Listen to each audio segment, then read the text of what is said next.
le projet est né de rencontres. Merci, donc le projet est né de rencontres, fortuites ou pas, mais il a été aussi l'objet d'une rencontre entre le recteur de l'Académie d'Aix-Marseille et puis Barbara Cassin, qui souhaitait associer les enfants et les parents du territoire à cette exposition. Et monsieur le recteur l'a suivi et il m'a confié la tâche d'accompagner et de faciliter ce travail. Et pour différentes raisons. D'abord, c'est parce que le projet s'ancre doublement sur le territoire, celui de l'éducation prioritaire. Il y a un réel besoin d'accompagner davantage les équipes et les élèves sur ce territoire-là. Parce que, merci Marianne, doublement merci, triplement merci, parce qu'il associe aussi les institutions culturelles et les gens du quartier, élèves, professeurs, personnel d'encadrement et parents, parce que, et ça c'est extrêmement important, parce qu'il correspond à une volonté des équipes enseignantes qui va être relayée par l'institution, et surtout, et enfin, parce qu'il correspond à un besoin des élèves qui est reconnu par tous, y compris par la recherche, qui nous accompagne aussi, et j'en suis très, très heureuse. Donc on est ici sur le vieux port de Marseille, dans ce quartier, dans un réseau qui regroupe des élèves de multiples origines, dont la langue maternelle reste à la porte de l'école. Et il s'agit, mais pas seulement, bien sûr, mais des restes d'une tradition presque fondatrice de l'éducation nationale, où la langue de la maison devait rester à la maison. Il y a aussi, bien sûr, d'autres problématiques qui résonnent dans cette langue dite d'origine ou d'immigration. Et donc ce projet, avant d'être artistique, il est d'abord éducatif, il est d'abord pédagogique. C'est valoriser le plurilinguisme des élèves et montrer à chacun, d'où qu'ils viennent, que sa langue intime, familiale, c'est une richesse et ce n'est pas un handicap. Et donc il peut s'autoriser l'apprentissage dans l'école républicaine française, sans déloyauté avec quoi que ce soit, surtout pas avec sa culture d'origine, surtout pas avec sa famille, surtout pas avec son histoire. Et donc c'est ce besoin initial et cette volonté qui ont pu se concrétiser pendant 2 ans dans ce travail, sur la langue comme objet migrateur, avec quelques interrogations quand même, qu'on va partager et auxquelles cette journée va certainement répondre. Donc l'institution s'est alors mise en mouvement avec enthousiasme pour faciliter la mise en œuvre de ce projet et de cette démarche. Puis vient la rencontre, Claire, avec les nouveaux commanditaires, qui a fait de nous un collectif, un collectif qui bouscule quand même un peu, il faut bien le dire, la hiérarchie institutionnelle, et puis qui nous met en dialogue avec une artiste. Et c'est cette médiation qui a permis à cette volonté de se concrétiser et d'être transformée par la démarche artistique. Et je vous remercie vraiment très sincèrement pour ce beau travail.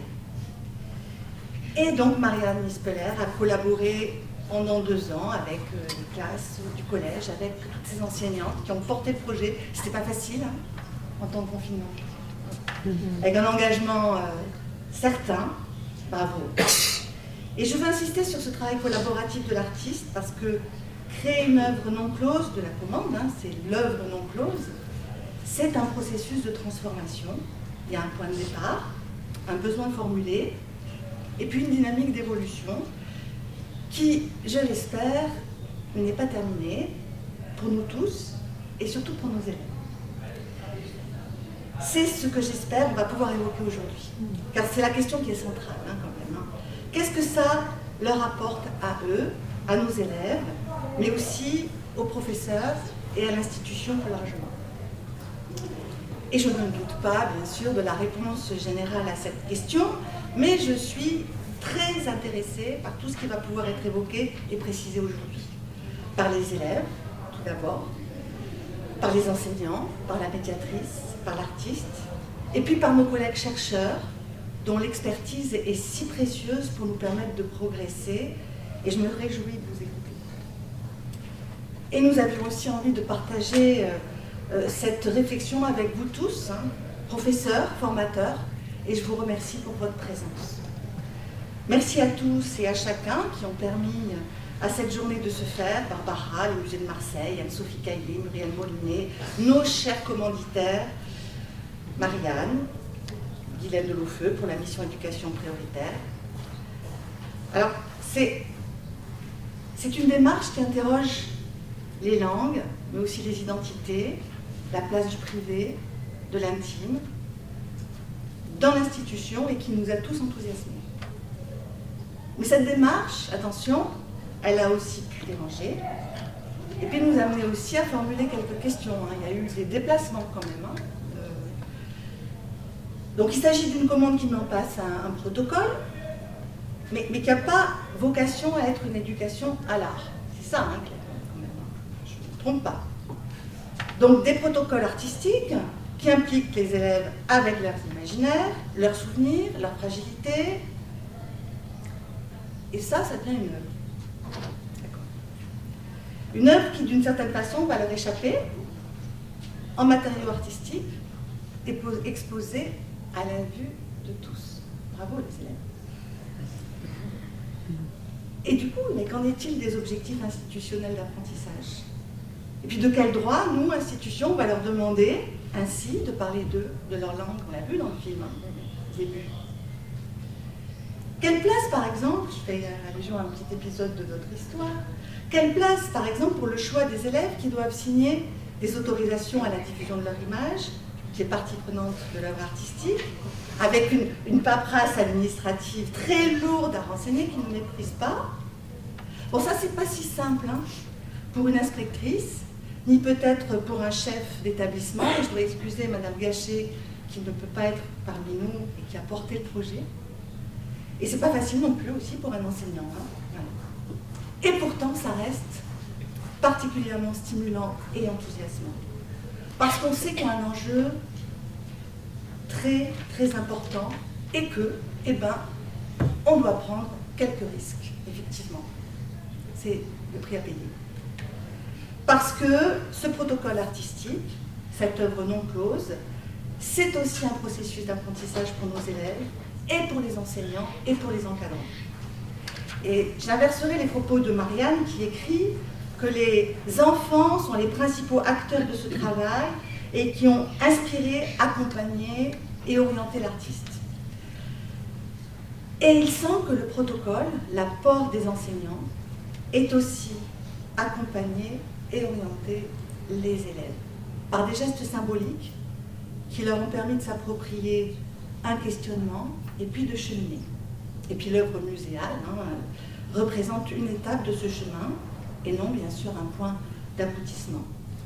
D'autant plus que le protocole peut être réactivé, peut être partagé par d'autres classes.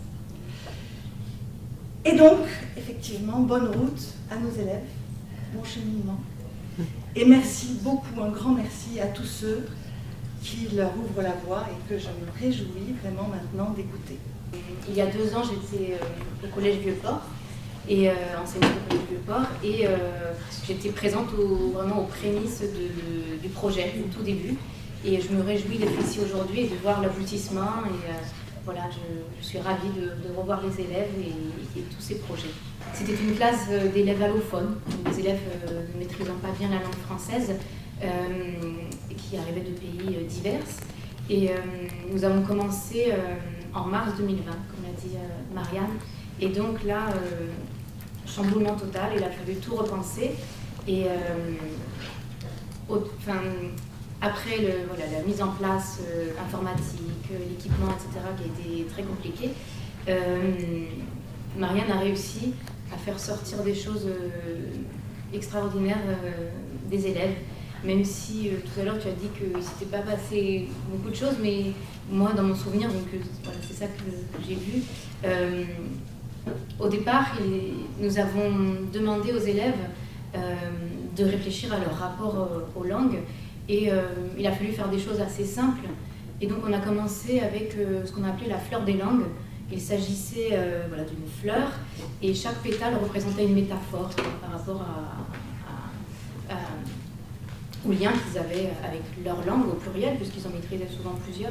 Et au début, on a vu des choses surprenantes, parfois académiques, ou par exemple une Pakistanaise qui parlait anglais et ourdou, et elle a voulu faire sur l'anglais, et pour elle, l'anglais, c'était la reine d'Angleterre, c'était le pudding, et on avait rigolé, et on avait essayé d'amener les choses autrement. Et Marianne lui a demandé « Pourquoi tu ne ferais pas ourdou ?» Elle a essayé, et là, il est sorti quelque chose d'elle-même, quelque chose de sincère. Et à partir de là, peut-être ça a aussi aidé les autres élèves, et Cédra en faisait partie aussi, à comprendre pourquoi on pouvait s'intéresser à leur langue. Parce qu'au début, c'était ça la difficulté qu'on a eue, c'est qu'ils ne comprenaient pas pourquoi les professeurs et des artistes pouvaient s'intéresser à leur langue. Et finalement, je trouve que paradoxalement, nous étions à distance, et je trouve que les élèves ont été très présents. Ils étaient très demandeurs, à chaque fois ils demandaient quelle est la prochaine date avec laquelle durant laquelle nous allons rencontrer Marianne. Et ils étaient très très investis, et je pense que ça leur faisait du bien. Et je pense que le caractère de Marianne, qui disait ne pas avoir peut-être d'esprit pédagogique, finalement elle s'est montrée très pédagogue, très ouverte, très sincère aussi avec eux, et vraiment ils se sont livrés, et j'ai trouvé ça très beau. Et ce qui nous a peut-être aidé finalement, paradoxalement encore une fois, nous avons dit que les langues de la maison restaient à la maison, mais cette fois-là nous étions à la maison. Donc, et le temps s'était arrêté, et je trouve que ça a permis aux élèves cette réflexion vraiment très intéressante. Donc voilà, c'était les débuts, et après tu es venu, et voilà, et s'en est suivi d'autres projets. Voilà, et je vais laisser la parole à mes collègues. C'est compliqué parce qu'on est 5, donc c'est un ensemble de prises de notes regroupées par thème, et on va essayer de se partager la parole au mieux, et toutes nos excuses si c'est un peu brouillon par moment, parce que nous sommes nombreuses. Voilà. Je voulais commencer par un souvenir, c'est le souvenir d'hier soir. Donc hier soir, nous avons présenté le projet et le film au collège, dans l'amphithéâtre du collège, en invitant les classes et les familles. C'est compliqué de faire venir les familles au collège. On a quand même eu des familles qui sont venues. On avait beaucoup d'élèves. Et à la fin, certains parents sont restés. Ça n'a pas été si simple de parler avec eux. Finalement, on a communiqué au cours du projet indirectement, quand on demandait aux élèves l'aide de leurs parents. Mais c'était difficile de les intégrer complètement au projet, directement. Et hier, on a des parents qui sont venus, et c'était assez touchant. Il y a eu des discussions entre ces familles qui étaient là. Monsieur Driwich, Monsieur Driwich, c'est une personne c'est un principal à la retraite, mais qui a fait fonction de principal adjoint au collège, et qui est français d'origine marocaine, et donc qui a pu dire combien c'était précieux, ce projet lui paraissait précieux, et combien lui aurait aimé entendre, et il aurait aimé peut-être dire encore plus souvent à quel point la langue parlée à la maison, on n'a pas à en avoir honte, elle est importante, et il ne faut pas justement la laisser nécessairement à la porte du collège. Donc c'est pour ça qu'il est revenu au collège, et qu'il a aussi rencontré quelques familles, et qu'on a pu discuter avec elles. Donc c'est vrai que c'est très positif. Je trouve que ce moment était assez touchant, et je remercie beaucoup les élèves d'être présents, parce que on avait peur qu'il n'y ait pas d'élèves aujourd'hui. Ils sortent de l'oral du DNB pour certains et certaines, et on a pu compter sur eux hier soir, et donc ils se sont vus plusieurs fois à l'écran. Il faut comprendre que c'est pas simple pour eux. Nous, on les trouve beaux, on les trouve admirables, mais ils ne se voient pas comme ça, donc c'était pas évident. Merci beaucoup. Voilà. On a vraiment pris conscience, après avoir fait le bilan du projet, à quel point les langues parlées par nos élèves étaient, jusqu'à présent, absentes complètement des classes. Nous n'y faisions pas allusion, nous n'en parlions pas, nous ne posions pas de questions, et encore maintenant, je ne sais pas tout à fait pourquoi, en ce qui me concerne. L'unité de l'école se faisait jusqu'à présent autour du français, des langues européennes et de la culture commune. Alors, en discutant entre nous, on a vu également qu'on projetait parfois certaines connotations sur les langues de nos élèves. Par exemple, c'est vrai que je pense que nous avions peur que lorsque les élèves s'amusaient à employer des mots d'une autre langue, de ne pas maîtriser en fait, parce que nous maîtrisons le français, mais pas leur langue, parfois. Et donc, par exemple, il arrivait que des élèves emploient des mots d'une autre langue et qui rigolent. Et donc dans ces cas-là, c'est un grand moment de solitude pour l'enseignant, qui ne sait pas exactement ce qui a été dit, qui doit demander éventuellement un traducteur à une personne de confiance dans la salle pour savoir si c'est une moquerie, si c'est... Voilà. Donc je pense qu'on a pris conscience qu'on avait jusqu'à présent une sorte de défiance par rapport à ces langues qui pouvaient apparaître comme ça, parfois, dans un cours, et qui provoquaient des rires. Donc ça a vraiment changé. Donc l'irruption de ces autres langues au sein de nos cours pouvait parfois nous déranger, car on ne les maîtrisait pas, et elles constituaient une sorte de territoire dont l'accès nous était interdit, si nous ne les parlions pas. Et moi je ne parle pas, la langue la plus communément parlée par nos élèves, c'est l'arabe, et ça je ne parle pas arabe, donc du coup j'étais souvent un peu interdite. Et le projet, heureusement j'avais quelques alliés parmi mes élèves, et le projet a vraiment changé cela, ça a vraiment détendu.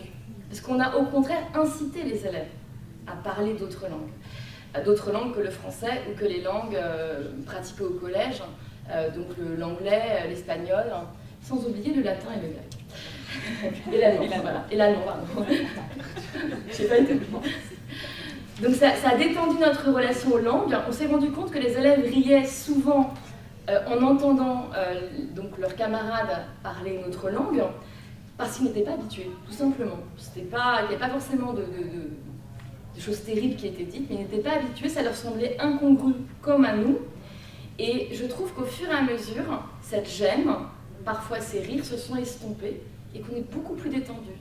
Et c'est vrai qu'on le dira plus tard, moi maintenant, très souvent en cours de français, donc quand on étudie une notion, tout de suite je demande aux élèves « Ah, et comment est-ce qu'on dit ça en arabe? Comment est-ce qu'on dit ça en coréen ?» Donc quand ils ne savent pas, on demande éventuellement à leur famille, et ça permet d'explorer aussi toute la polysémie en fait, des mots, de trouver des connotations dans d'autres langues qui n'existent pas en français. Donc c'est vraiment une source d'enrichissement. Et je trouve que nous faisons aussi beaucoup plus confiance aux élèves par rapport à ces langues qu'ils possèdent, et pas nous. On s'est senti assez pauvres par rapport à... Moi je leur ai dit pendant le projet. À la maison, je ne parle que français, donc voilà. Alors, cette histoire d'intime, on en a beaucoup parlé. On est un petit peu rentré dans leur intimité, et au départ, c'était gênant pour nous, pour eux, pour tout le monde. Et comme l'a dit Madame Aubert, c'était aussi un questionnement pourquoi on se permettait, où se trouvait la limite. Et par exemple, on leur a demandé en troisième d'écrire des textes autobiographiques, donc, comme dans le programme, etc. Et il se trouve que cette année, par exemple, il y a un élève qui a écrit un texte entier en arabe, qu'il a rendu à son professeur. C'est sa maman qui l'a écrit, et lui l'a traduit en dessous en français. Et on pense que voilà, c'est la diffusion du projet qui a permis ça.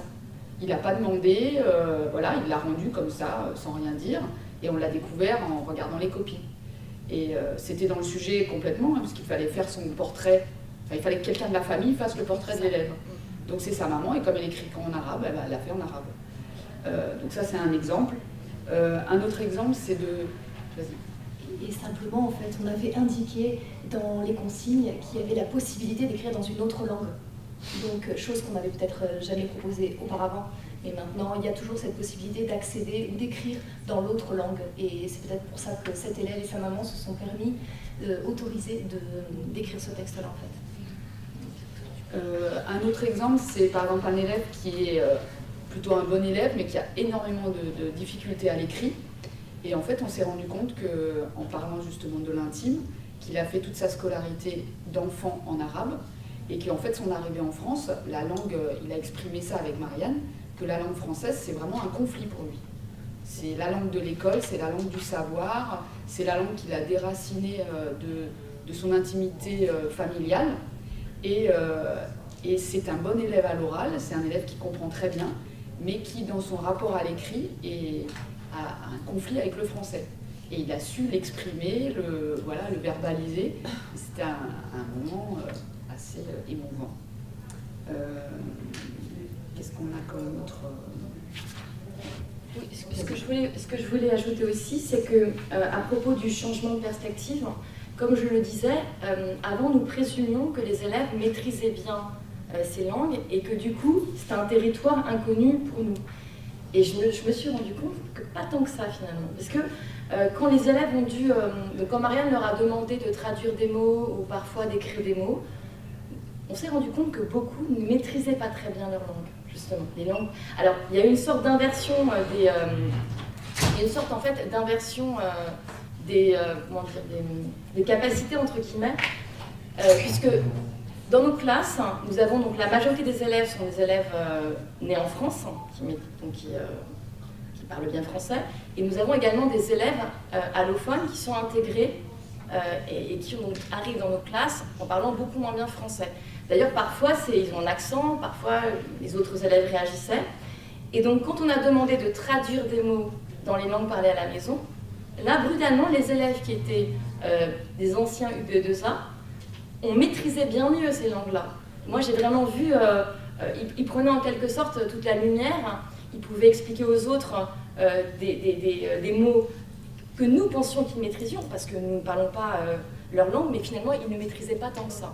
Et je pense que cette honte, d'ailleurs, par rapport à ces langues, pouvait être aussi liée au fait que parfois, ils les brandissaient avec fierté vis-à-vis de nous, mais finalement, ils ne les maîtrisaient pas très bien.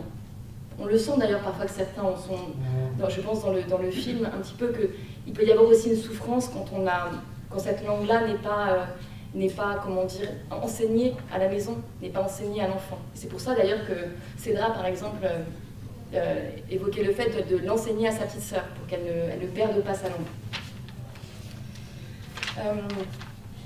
Oui, on a vu également que les langues donnaient à certains élèves une sorte de pouvoir à la maison, puisque certains à la maison se faisaient les professeurs un peu de leurs parents, et finalement traduisaient des choses à leurs parents en français, les aidaient. Donc il y avait une sorte de... oui, il y avait une perspective différente à la maison, entre les relations parents-enfants. On a pu, donc comme tu l'as dit, le projet a permis de valoriser des parents qui peut-être se sentaient en difficulté parce qu'ils ne maîtrisaient pas très bien le français, qui n'osaient peut-être pas non plus nous rencontrer, qui ne sont pas forcément venus, mais qui ont traduit des choses pour leurs enfants, à notre demande. Et ça, je pense qu'on va continuer à essayer de créer ce lien et demander aux familles leur aide. Voilà. Je vais tenter un truc, on verra. أنا اسمي ياسمينة je le stress. وأنا أستاذة في الكوليج Vieux-Port. Donc je m'appelle Yasmina Gmoura et je suis professeure au collège Vieux-Port. Cette phrase, je ne l'aurais jamais prononcée l'année dernière. Donc, Ouais, c'est émouvant pour nous de l'entendre. Merci.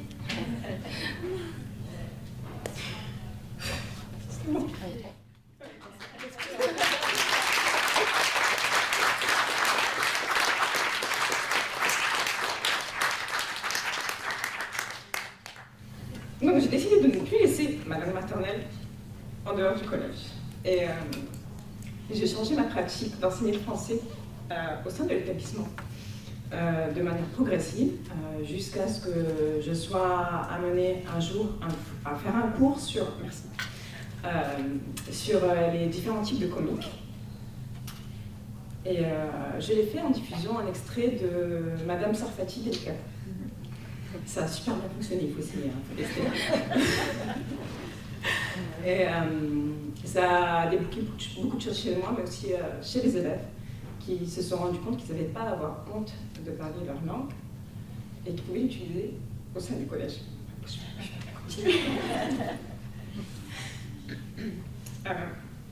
Parler de partage et de transmission. Maintenant, ce n'est plus vertical, c'est devenu horizontal. Il y a une certaine connivence, une complicité qui s'est créée avec les élèves. Et je remercie vraiment Marianne et les instigatrices du projet de m'avoir un petit peu... c'est pas forcé, mais ça se fait de manière fortuite, hein, comme ça a été dit tout à l'heure. M'avoir laissé une petite place et intégrer ce projet. Voilà.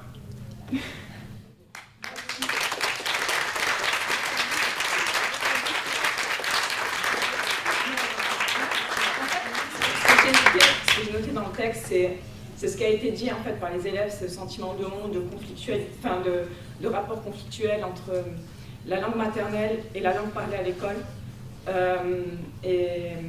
Et en fait, ce qu'il faut faire, c'est en faire une richesse et l'utiliser dès qu'on peut. Donc maintenant, il m'arrivait avant de parler arabe avec des parents qui ne maîtrisaient pas le français, mais là je le fais aussi de manière naturelle quand je les vois, quand je sens que ça peut les mettre à l'aise. Mais j'ai 4 filles et il n'y en a aucune qui parle arabe. Il n'y en a aucune qui parle arabe. Et donc je me dis aussi que je vais...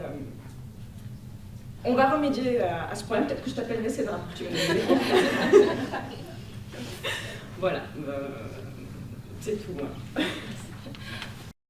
Nous avons des collègues qui, nous le savons, parlent d'autres langues aussi à la maison, et on n'en parlait jamais avant. Jamais. Bon, Yasmina, c'est une collègue et une amie, donc on peut en discuter à la limite, mais on a d'autres collègues, le sujet n'était jamais abordé, donc c'était pas seulement pour les élèves, hein, c'était également pour eux. Et j'ai remarqué, même si on n'a pas, on va dire la vérité, tous les collègues ne sont pas venus, ils ne sont pas tous venus hier, loin de là, à la présentation du film. Bon, chacun est débordé par ses propres tâches. On a commencé à en parler quand même en salle des professeurs. J'ai remarqué que c'était abordé. On a des élèves, des collègues qui ont dit « Ah non, mais moi je parle kabyle, mais non, mais... » Ou alors qu'on corrigeait, on a demandé de l'aide parfois à des collègues. Et là, on a pu faire allusion au fait que non, enfin, on n'était pas seulement professeur de maths, mais professeur de maths parlant arabe, professeur de maths parlant kabyle. Et donc ça, c'est quelque chose qui s'est vraiment aussi complètement détendu au collège. Et je ne sais pas pourquoi on ne l'a pas fait plus tôt, finalement. On n'osait pas, comme si on avait intégré le fait que peut-être que c'était une honte pour eux. Enfin, c'est quand même absurde. Et maintenant, on ne doit pas s'arrêter.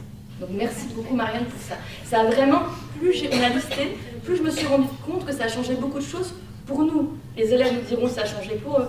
Mais finalement, c'est nous que ça a beaucoup déplacé. Et c'est pas ce qu'on pensait au départ. Ça fait partie un peu de mon quotidien. Et en cours d'allemand, par exemple, j'ai l'élève que vous avez vu dans le film, le Timur, qui très souvent fait des références au russe, puisque finalement, en fait, le russe a beaucoup de mots allemands, sûrement par l'influence de Catherine II. Et bon, voilà, donc moi déjà, j'étais habituée à ce qu'il y ait plusieurs langues dans ma classe, et puis je suis professeure donc, de français langue seconde depuis l'an dernier. Et peut-être le constat, à la différence peut-être des autres classes, le constat lors des interventions de Marianne et de façon générale, c'est qu'il n'y a pas véritablement de hiérarchisation dans la classe UP2A des langues. Il n'y a pas de langue qui prime sur l'autre, même si parfois il y a des élèves plus d'élèves qui ont une même langue commune. Pour autant, il n'y a jamais eu de mépris, mais ce qui était très intéressant lors des ateliers, c'est que finalement les élèves devenaient à tour de rôle enseignants et apprenants. Vous l'avez vu aussi dans le film, lorsqu'il s'agissait des sons. Bon, moi, je me suis rendu compte que j'étais incapable de reproduire un son, mais voilà, c'était assez intéressant. Et donc là, on l'a fait sur les alphabets différents, la façon de prononcer les lettres. Ils se sont rendus compte aussi que parfois, dans certaines langues, il y avait le même alphabet, mais on avait des mots complètement différents. Ce que nous savions, nous, sur l'alphabet latin, entre le ourdou, le pachto et l'arabe, finalement, il y a des similitudes, mais après, qui sont finalement très discordantes lorsqu'il s'agit de prononcer les sons. Et puis, par contre, moi, j'ai repris le projet que ma collègue avait débuté, donc pendant le confinement et à distance. Et ce qui était très flagrant, et peut-être que je voudrais le dire pour celles et ceux qui seraient intéressés, sur le protocole « Si ma langue était une table », tel qu'il est intitulé, eh bien, lorsque moi j'ai commencé avec la classe, Marianne est arrivée, et donc on s'est dit, on va faire comme pendant le confinement, et les élèves ont parlé à bâton rompu. Eh bien, pas du tout. Il a fallu organiser en fait des interviews, mais de façon en binôme en fait, parce qu'ils n'ont pas du tout eu envie ou ils ne se sont pas sentis à l'aise de parler de leur intimité, peut-être qu'ils l'avaient fait finalement à la maison de façon plus simple qu'en classe, tout d'un coup de devoir se dévoiler. Donc ils sont dévoilés, mais avec Marianne tout seul, et après on a pu faire des mises en commun, mais voilà, je pense qu'il faut être un peu vigilant là-dessus aussi, parce que finalement la salle de classe, qui est un peu un petit cocon, tout d'un coup elle se transforme en réquisitoire quelque part. Voilà, donc là c'était une des constatations que j'ai faites. Et puis je voulais juste dire aussi la résonance sur l'établissement. Donc le fameux élève, la Timur, suite à ce projet, l'an dernier, il a proposé en fait que la présentation que l'on trouve sur le site Notre Collège du Collège soit faite en multilingue, c'est-à-dire que les élèves présentent le collège dans leur langue d'origine. Donc je pense je ne veux pas parler à sa place, il n'est pas là aujourd'hui, mais que cette idée m'est venue parce que tout d'un coup, tiens, on a travaillé sur les langues. On a aussi la secrétaire d'intendance qui, moi j'ai découvert ça, alors je ne sais pas si c'est ces petites graines qui ont été semées, qu'elle était bilingue en turc, et je fais très souvent référence à elle pour la traduction, pour communiquer avec certains élèves.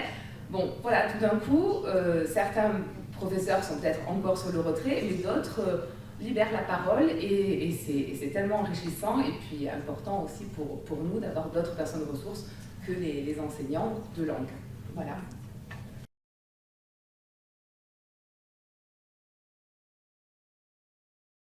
Je vais vous demander comment vous aviez vécu ce projet et est-ce que ça a transformé quelque chose? Alors comment vous avez vécu au début, quand on vous a parlé de ce projet, quelles étaient vos premières impressions?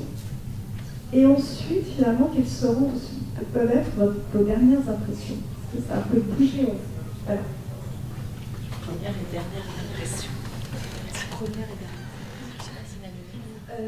Bonjour. Moi, au début, j'étais assez réticente et de devoir parler et dévoiler mon intimité devant mon groupe de classe, puisqu'on n'a jamais eu l'occasion de parler de choses intimes. Et après le projet, je me suis rendu compte que la langue n'était pas qu'un moyen de communication, mais une richesse et qu'il ne fallait pas avoir honte de parler sa langue, et il fallait être fier. Que c'est... Comment dire, c'est une richesse qui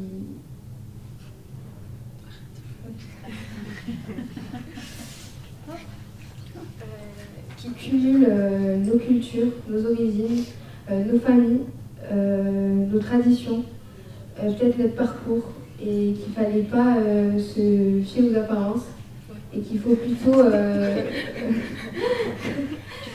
Explique pourquoi. Alors moi, je parle 4 langues. Je parle le français, l'arabe, l'anglais et l'espagnol. Enfin, l'espagnol un peu moins quand même, mais 3 langues, je maîtrise bien. Et quand est-ce que tu es arrivée en France aussi? Je suis arrivée en France il y a à peu près 2 ans.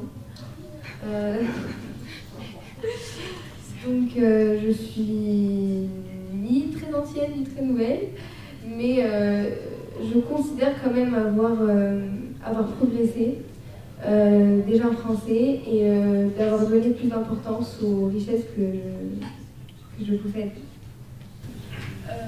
Bonjour déjà, et en fait moi j'ai commencé le projet dès les premiers on va dire, processus de création, et au début un peu comme Alicia j'étais dubitative vis-à-vis de ça, parce que je voyais un peu pas du tout l'intérêt de faire un projet, parce qu'on m'a parlé de faire quelque chose qui allait nous représenter, mais d'une manière assez ouverte pour que les gens puissent aussi se reconnaître là-dedans, et je ne comprenais pas beaucoup ce à quoi ça rimait.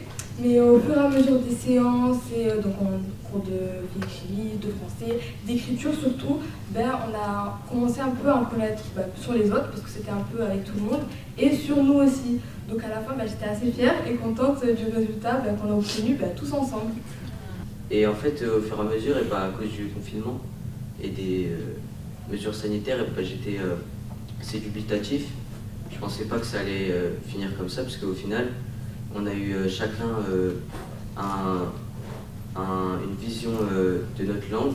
On a appris que ça enveloppait notre culture, notre parcours, notre intimité, que chacun avait une vision différente des langues.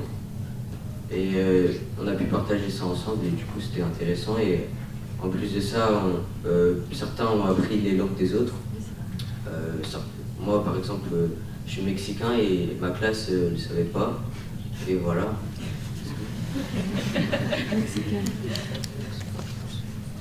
Au début j'avais honte parce que je me disais que les gens allaient se moquer de moi, parce que il n'y a pas beaucoup de gens qui parlent malgache ou comorien dans mon collège. Et au fur et à mesure, j'ai bien aimé, parce qu'ils apprenaient à me connaître et j'apprenais à les connaître aussi. Et quand on a fait un podcast avec Nadia Slimani, j'ai bien aimé parce que tout le monde avait la parole et on apprenait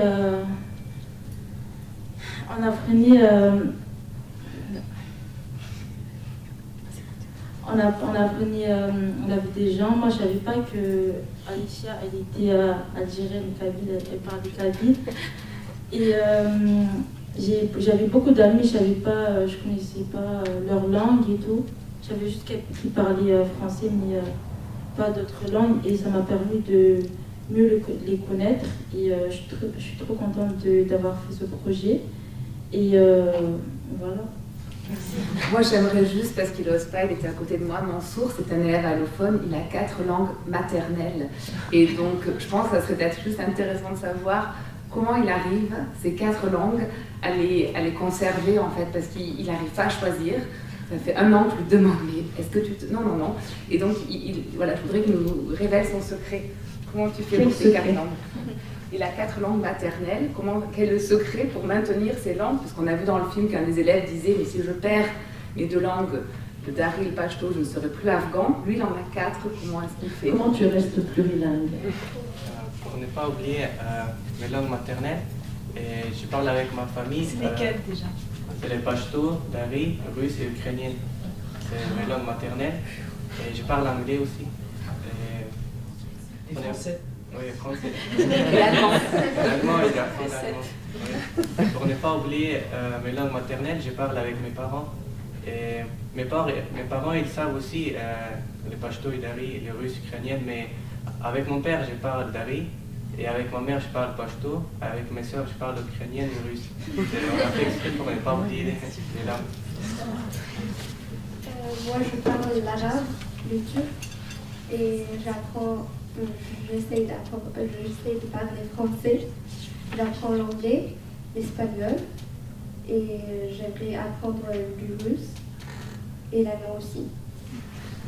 Et moi, au début aussi, j'avais honte de parler de ma vie, pas de parler français ou de parler arabe, j'avais honte de parler de ma vie devant les élèves. Mais après, à la fin, là, je trouve que c'est normal de parler de ma vie devant tout le monde. Et je suis contente et fière comme les collègues.